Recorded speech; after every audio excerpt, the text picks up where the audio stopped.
everyone, and welcome to the second practice. My name is Kyle, and I am super excited to share with you a practice that for me has been the #1 most instrumental practice in my entire life. And I know the same thing would be said by my mentor, by his mentor before him, and throughout the lineage. Now, this practice is called the sit area.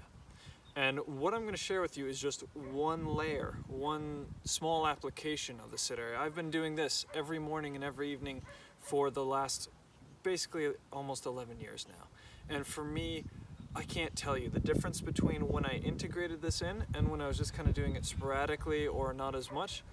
Night and day. Everything that I wanted to achieve in my life, that I struggled with, that I couldn't manifest, that I couldn't take action or handle doing, all of those struggles shifted into being possible, into actually gaining traction as soon as I integrated this into my life. So I hope that it has a similar impact for you and that you enjoy.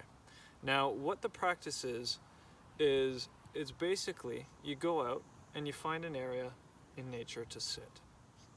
Now, one of the things I want you to do is you don't have to go all the way out bush and be absolutely removed from everybody, but just kind of get a sense of isolation. Even if it's on your balcony or like a 2-minute walk or 5-minute walk or whatever it is to the park where you have your favorite kind of bench that you can sit at. Then just find an area that is nice, lovely. You can kind of feel a certain sense of isolation and stillness. Do that. Kind of find the area, let your heart kind of call you to it. And when you get there, just kind of sit and settle in. Now, what ends up happening is you'll always have an intention, or most of the time we'll always have an intention whenever you do your sit. So the intention you bring with this is very important. It kind of frames the whole impact, the whole trajectory of your sit. So one of the impacts, or one of the intentions I want to share with you for this layer of the sit area is basically, you know that term, like have you ever, like somebody's talked to you, or have you ever spoken to somebody and they say, oh yeah, that's important, or let me think on that, or let me sit on that, right? This is kind of what I'm going to do for this, what I'm going to share with you. Another area is, let's say you have a big decision in your life, or you've just been in a big argument with your partner or significant other, or father or mother or anybody, or let's say there's something else going on where you've just had a major event transpire in your life, anything big. And oftentimes when there's big stuff, we get these reactive emotional patterns that are sometimes hard to digest and hard to assess. So what I'm going to do, and that's usually because we're so locked into it. So what I want to do is I want to share with you this practice where you can bring your intention where, oh, I've got this big decision, but I can't see properly. I don't know what the answer is, or I've just been in this big fight, but oh, I know she or he said this, but I feel this, and oh, that's so convoluted, and I can't get any clarity, or something along those lines, right? Let's say it's a job offer, right? Should I take this? Should I not? It's kind of hard to see sometimes. So what I want you to do is set an intention at the beginning. Then just sit for a little while. Allow yourself to kind of enter a certain amount of stillness. And this gets better as the practice goes on. You just kind of settle in, keep your body still, allow it to quiet. And then with that certain sense of internal stillness, you'll remember your mission, your purpose for doing this. You bring that up. Let's say, for example, it was a fight with your significant other. And you can't see it clearly. That's because our worldview is fixed. Because we've had personality reactions, we've had emotional trauma triggered, or what have you. So we need to see it differently. And how we're going to do that is we're going to use our awareness by strengthening and running through each of the senses. And now this awareness training in and of itself is a very important part of the sit area, but we're applying it in this instance to the mission at hand. And what I want you to do is, because we're such an eye-oriented society, everything we do, especially nowadays with phones, our eyes are just glued in there, or the computer screen, or the TV, or the focusing at school and then looking up at the teacher, or whatever. We're extremely eye-oriented and tunnel-visioned as a society.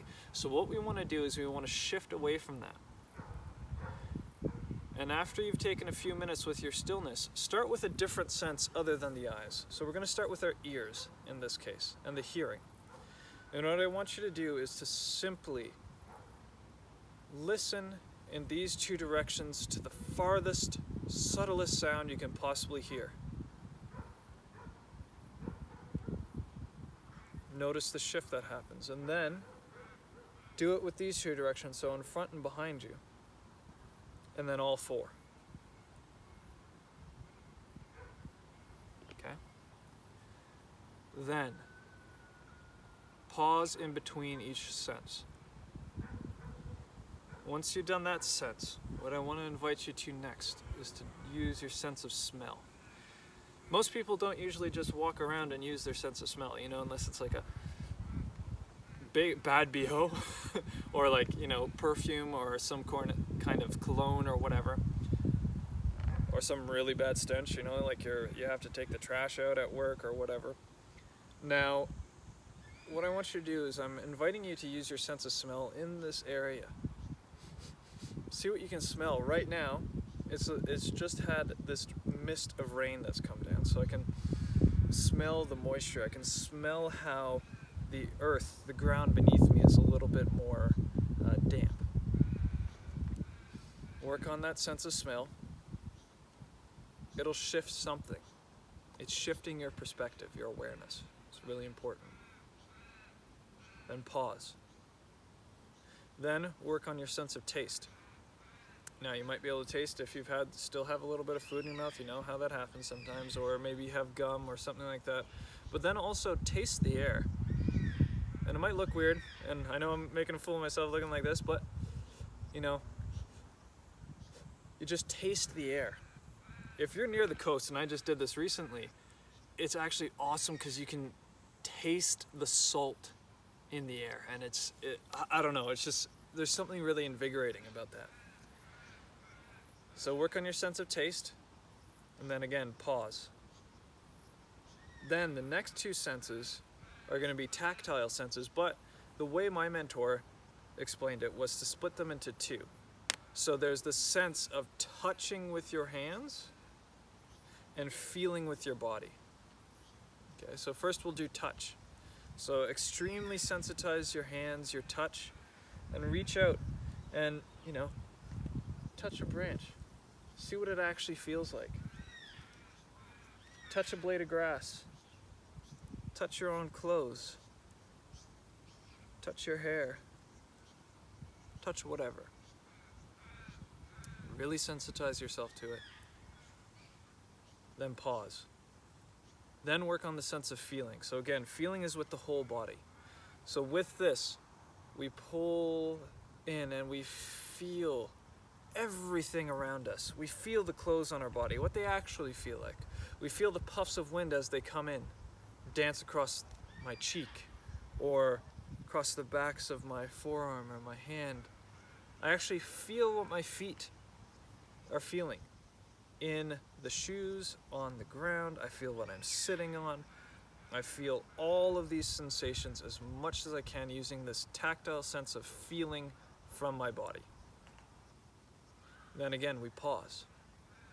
And lastly, we're going to work on our sight, but we're going to do it differently. Instead of the tunnel, like I mentioned earlier, what we're going to do is we're going to allow our eyes to get diffuse, to really embrace our peripheral vision, or as my mentor calls it, wide-angle vision. And we embrace this wide angle, and right now what you can see that I'm doing is I'm wiggling my fingers, and I can still see them out of the corners of my eyes. So that's a really good trigger to get into this wide-angle vision.